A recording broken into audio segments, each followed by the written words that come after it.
konteks kepemimpinan, khususnya dalam pengambilan keputusan, yang dalam teori di kali pelajari ada istilah norma etika, ada kaitan dengan orang, Bapak mungkin semacam itu.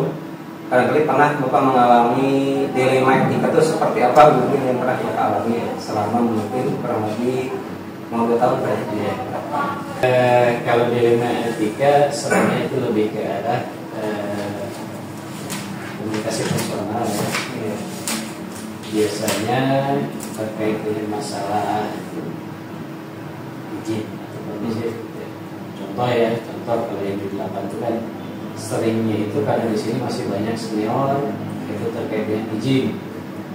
Itu ada senior yang dia beberapa kali dalam satu pekan izin dengan izin yang macam-macam. Nah kemudian ada juga yang kemarin misalnya yang terbaru itu Bu Ana itu izin karena harus mengurus anaknya yang sakit berkebutuhan khusus dan harus sampai mengajukan cuti. Nah, cuti sementara kalau cuti itu beliau kalau cuti secara resmi apalagi cutinya karena beliau mengajukan kemarin itu 1 tahun. Nah, ketentuan dari KCD itu kalau cuti 1 tahun dia kembali lagi ke sekolah itu menjadi TU bukan guru. Menjadi TU bukan guru. Kemudian dia ketika harus menjadi guru harus mengikuti uji profesi lagi, uji kompetensi lagi. Nah itu kan dilema gitu ya, dilema itu. Kalau saya mengizinkan berarti kan dia nanti dihadapkan dengan permasalahan yang lain. Sementara sekarang pun dia diizinkan dengan pengajuan izin itu kan ada satu masalah, yaitu harus mengurus anaknya.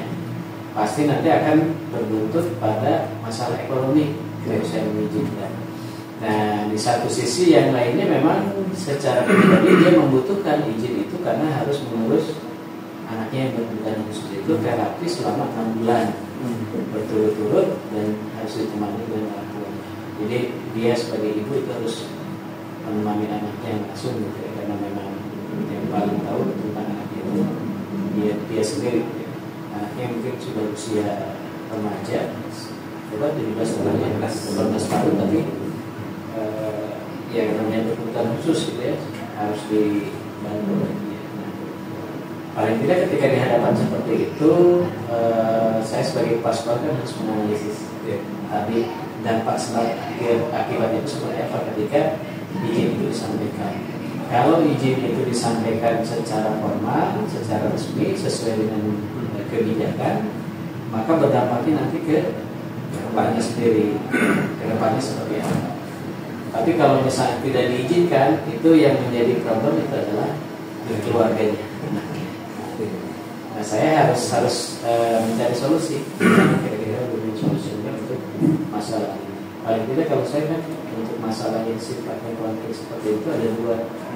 Nah, yang mungkin sering pahami dengar dari saya itu ada kebijakan, ada kebijaksanaan. Nah, kalau kebijakan itu terkait dengan aturan, itu sudah jelas tadi. Tapi kalau kebijaksanaan itu berarti izin secara personal dari saya. Apa resikonya? Resikonya ya saya sebagai pimpinan kalau misalnya ada sesuatu dari hal yang diizinkan dari saya itu terjadi, kemudian ada kesalahan, ada problem lain yang muncul, pasti yang disalahkan saya. Makanya mungkin untuk kasus itu kan pada akhirnya saya mengizinkan dia untuk tidak kerja tidak 1 tahun, tapi dalam uji coba 6 bulan dulu dia izin, harus ada invalernya itu harus dibayar oleh gaji beliau sesuai dengan UMR, standar UMR, dan untuk absensi dia tetap harus absensi, apakah dia dengan absennya atau diabsenkan oleh orang lain. Yang jelas kalau fokus saya bagaimana caranya pembelajaran juga tetap terlaksana, anak tidak menjadi korban, dan dia sebagai guru juga tertolong oleh kita dari sisi kebijakan, dia juga tidak melanggar. Nah itu semacam konflik seperti itu gitu ya. Apapun itu problemnya yang terkait dengan masalah seperti itu, saya selalu melihat dari 2 sisi, dari sisi kebijakan dan juga dari sisi kebijaksanaan. Kalau konteks di 8 ya terkait dengan Mas Abzi gitu ya, cuti ini antara masalah asas keadilan antara asas keadilan sama mungkin kasihan mungkin sebenarnya di satu sisi mungkin kita harus memperlakukan sama semua PNS sesuai aturan, dan di sisi lain juga Bapak mempertimbangkan beberapa persyaratan rasa kasih sayang yang kasih kepada anak dan keluarga dan sebagainya. Itu yang terjadi dilema, sehingga pada ini Bapak memutuskan dengan mempertimbangkan beberapa. Iya, saya lagi masalah keadilan juga ya. Masalah adil itu kan kita bisa menempatkan sesuatu pada tempatnya. Memutuskan itu saya bisa menentukan siapa orang yang akan diberi izin atau tidak, gitu ya. Itu kan bisa tadi karena pertimbangannya masalah kemanusiaan, sudah sepuh, gitu ya. Pak, saya izin DL untuk mengerjakan tugas-tugas di sekolah, tugas sekolah untuk di rumah karena saya ada kurang fit.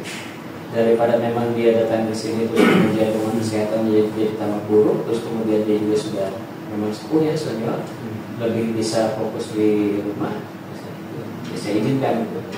Tapi ada misalnya itu ya guru yang muda ya, Pak Arif Pak ini diizinkan, izinnya saya enggak, itu kan masih muda, itu kan masih muda, itu masih biasa beraktivitas dibandingkan dengan yang senior yang sudah sepuh. Nah, itu tidak saya izinkan itu, walaupun dia protes seperti itu. Kalau konsekuensinya memang kepala sekolah pasti nanti akan berbenturan dengan dua hal, like dislike. Ya. Keputusan yang diambil pasti akan ada yang suka, ada yang tidak, dan itu sudah resiko biasa di dalam kepemimpinan itu. Apakah kita terpengaruh, terbawa negatif atau tidak, itu tergantung bagaimana kita bisa menjelaskan nanti di lain waktu, di lain kesempatan.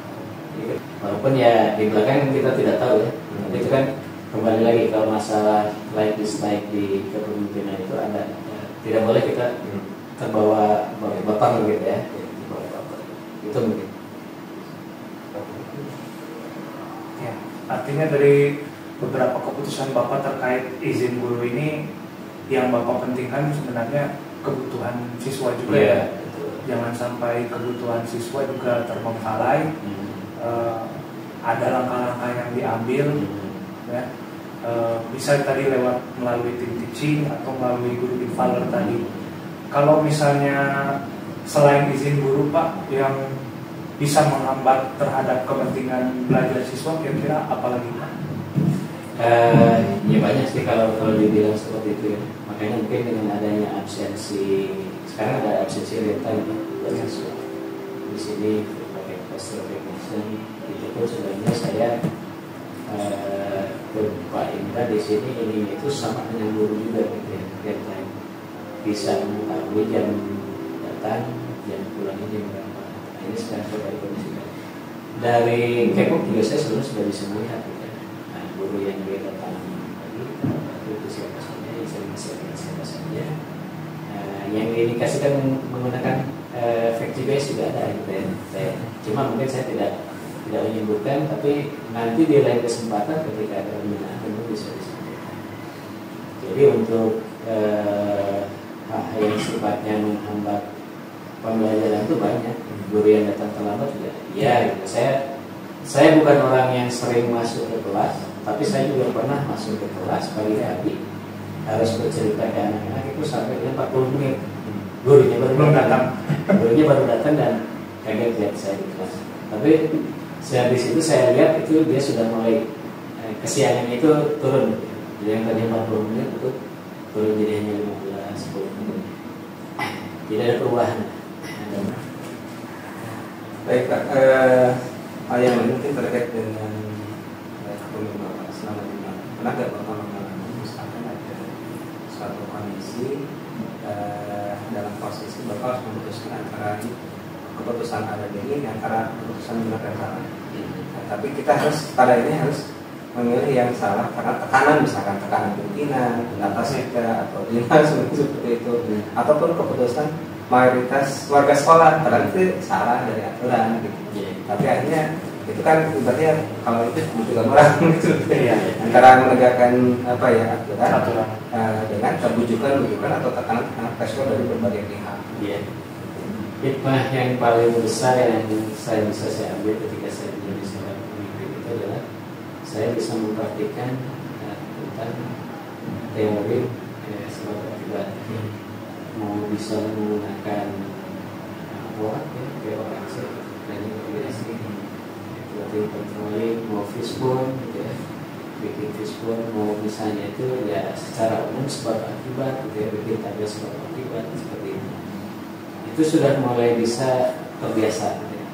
Di awal itu mungkin agak rumit gitu ya, saya harus seperti apa. Tapi di sisi yang lain itu ketika saya dihadapkan dengan satu masalah, biasanya itu saya suka memberikan ruang jeda terhadap diri saya sendiri. Jeda itu untuk berpikir, tidak bisa kemudian memutuskan. Misalnya sekedar, mungkin sekedar itu ada yang dihitungan hari, gitu. Ada yang hitungan jam, ada yang hitungan menit.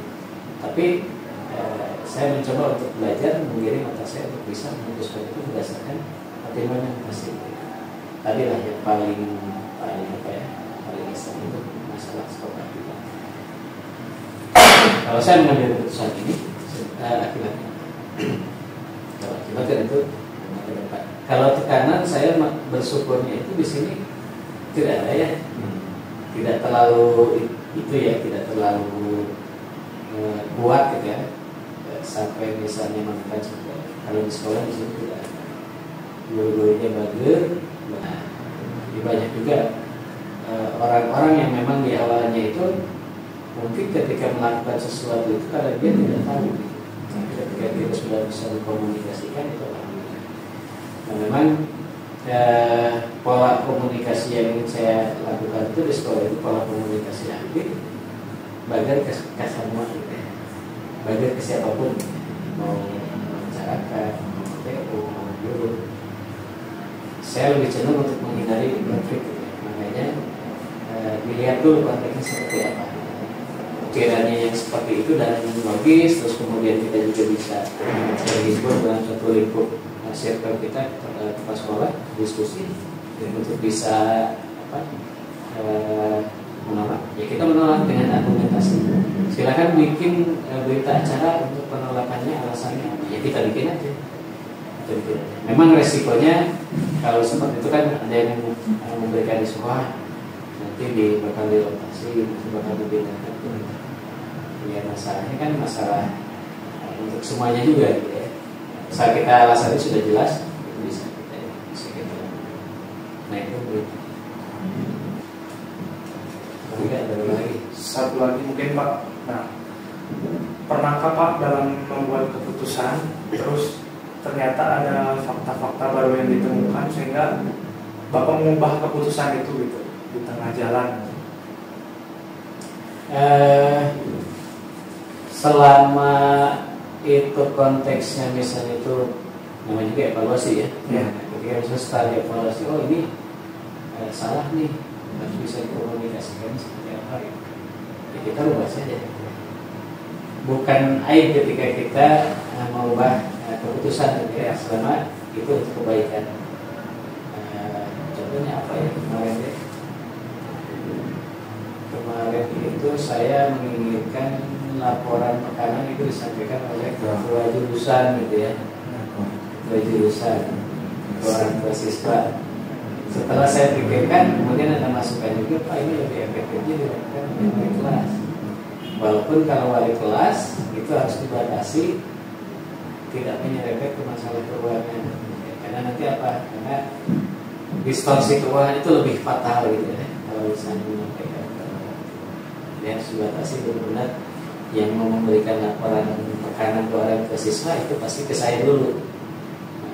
Nah, itu saya coba terapkan kemarin itu di SMK 5 juga. Pola komunikasi untuk merangkul orang tua seperti itu bagus juga. Untuk laporan. Bahkan ketika terlewat tidak ada laporan tekanan, orang tua itu protes. Apa tidak ada laporan tekanan nih? Iya. Mungkin lagi. Atas ya. Terima kasih Pak atas perbincangan ini. Mudah menjadi tujuan kita yang pertama dengan amalan seharusnya dalam memanage konflik itu ya dari berbagai hal. Nggak Kalau itu.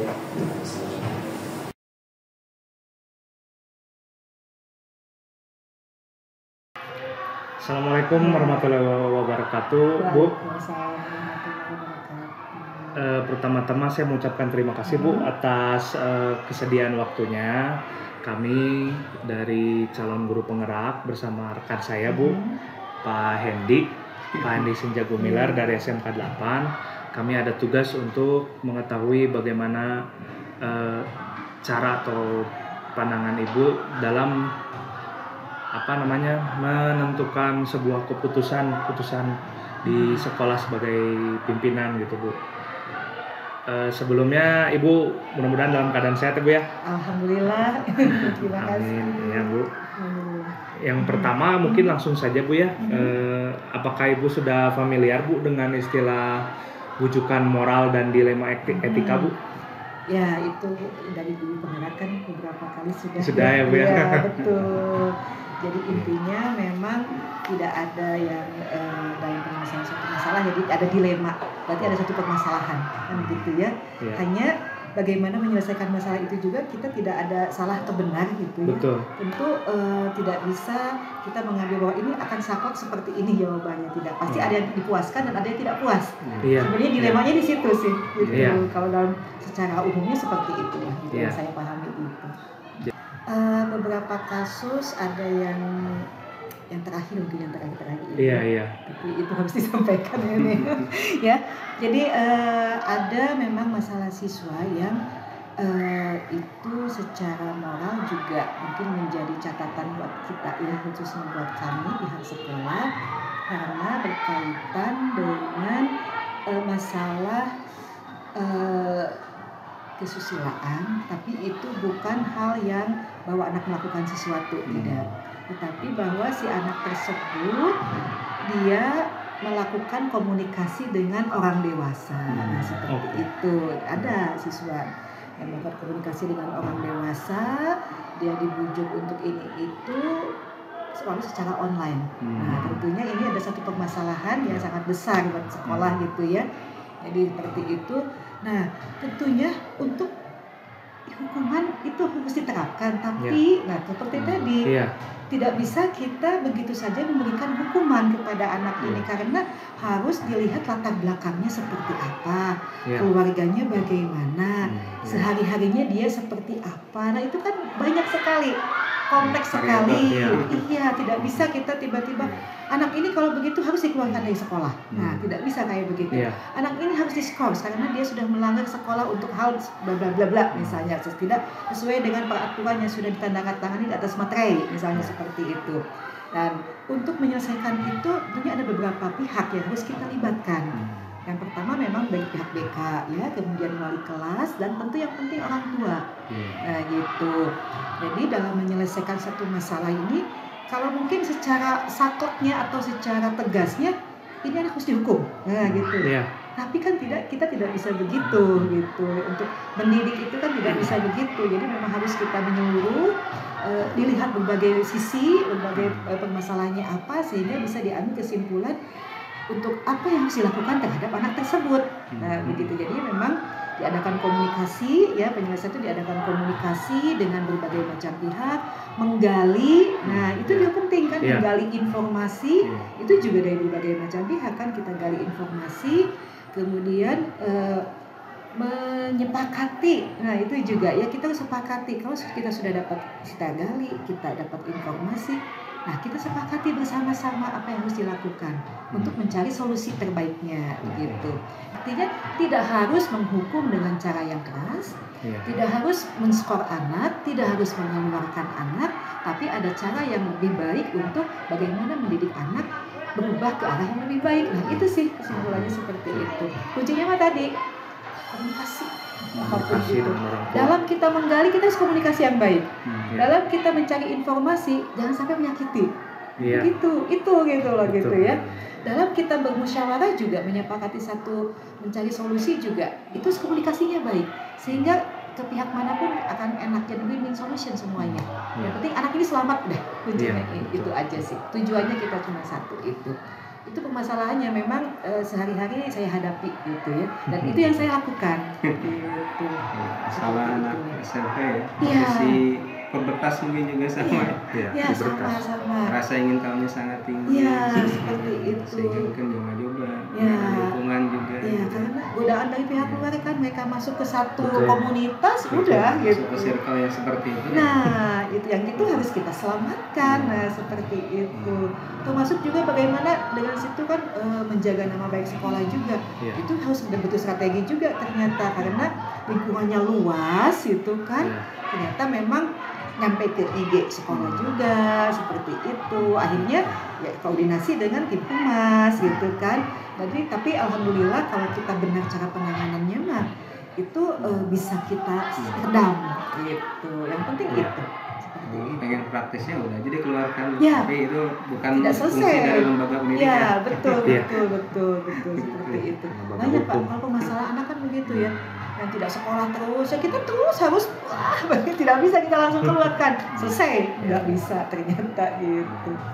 Zaman sekarang ya kita harus belajar psikologi juga. Ya anak, psikologi remaja, sebagai orang tua juga. Mau nggak mau Semuanya itu. ya, Bu, ya? Semuanya. Sebagai pimpinan. Semuanya harus seperti itu. Mungkin itulah dari pengalaman saya seperti itu gitu. Oke, gimana Pak? Ini ada pertanyaan? Terkait dengan rujukan moral, ibu pernah juga mengalami posisi di mana sebetulnya keputusan ini itu keliru gitu. Misalkan terkait dengan ada kegiatan atau program sekolah, tetapi ada banyak pressure dari berbagai pihak, baik internal guru-guru gitu. Contoh sederhana misalkan ada kegiatan ingin jalan-jalan keluar, tapi kan anggaran sekolah terbatas gitu. Tuntutan dari guru-guru harus dipenuhi, tapi harus menyalahi aturan itu. Atau misalkan kaitannya dengan kebijakan dari atas ibu, misalkan dari pengawas atau dari dinas seperti itu, terkait dengan misalkan kaitan dengan PPDB karena suka ada itu gimana cara menghadapi hal-hal yang seperti ini. Ini kan satu sisi keliru gitu ya, tetapi tadi itu kan kita berada dalam posisi tekanan dari berbagai pihak. Iya, betul. Nah, untuk hal yang paling jelas itu sampai PDB mungkin seperti itu ya. Kita tidak boleh sesuai aturan kita harus begini, tidak boleh begini. Tapi di luar aturan kita harus terima apapun yang terjadi kan seperti itu.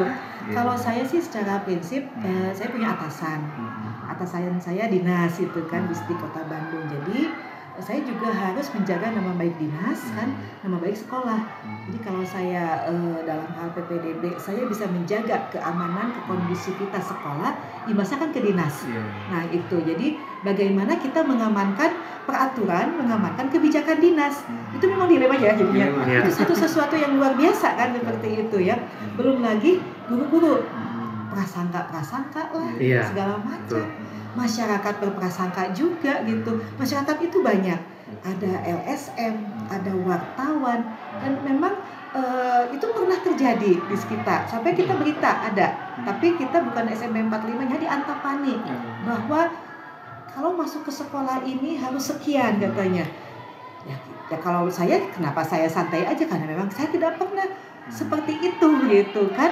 Kalaupun misalnya gosip-gosip di luar itu sudah biasa. Nah gitu, akhirnya harus tahan banting kan gitu. Tekanan dari dalam ada. Ini yang ingin memasukkan, yang ini dari luar juga ada, tapi harus pintar-pintar. Ujung-ujung nama ya tadi komunikasi lagi. Cara kita menyampaikan sesuatu, kita menolak harus baik. Kita menerima pun harus baik.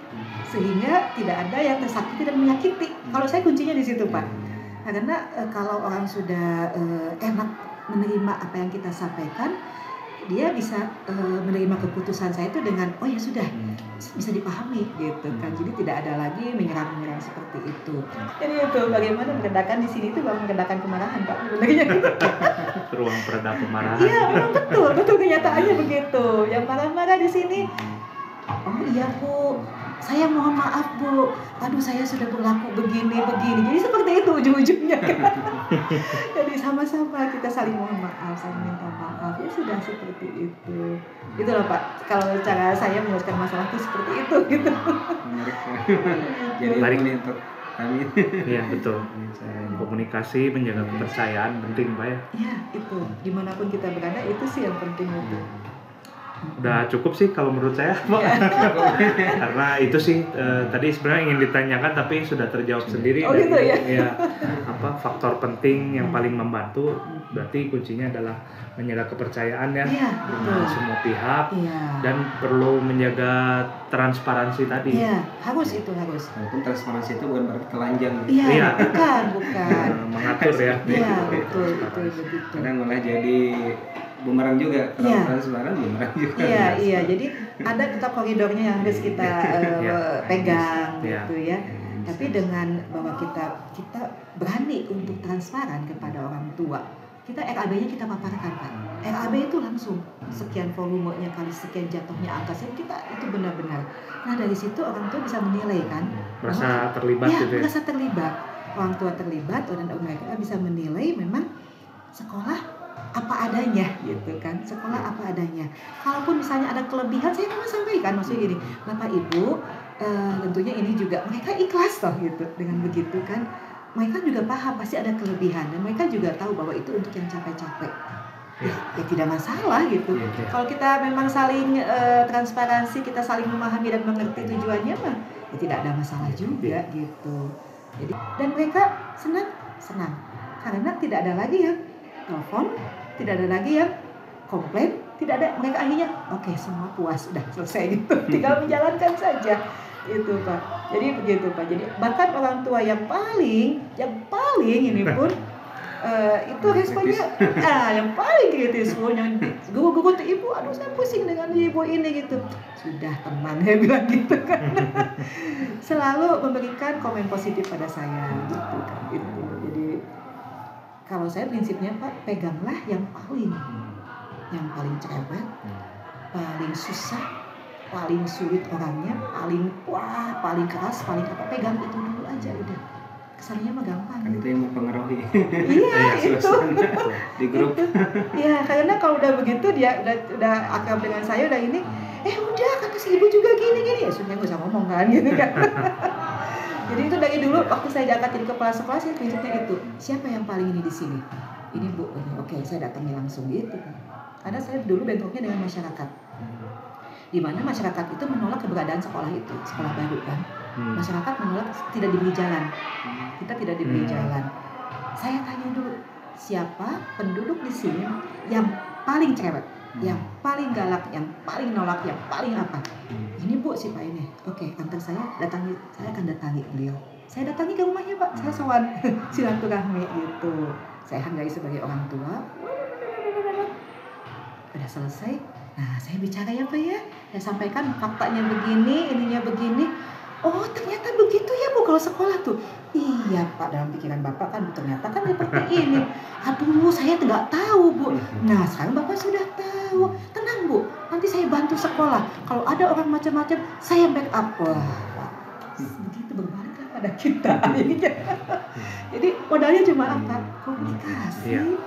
Semuanya beres. Akhirnya jadi yang paling berkontribusi ya. Iya. Jadi apapun memang komunikasi. Komunikasi. Baca buku yang bagus. Karena di situ kita belajar itu. Kita tuh papannya udah baca apa dulu. Banyak. Terima kasih banyak. Iya, terima kasih Bu. Ini jadi pengalaman berharga juga ya buat kami gitu. Jadi dalam dilema etika, bujukan moral pasti banyak faktor, tapi yang terutama kita menekankan komunikasi ya, menjalin komunikasi yang baik gitu, dan mempertemukan berbagai pihak gitu ya, sebagai fasilitator itu penting juga itu.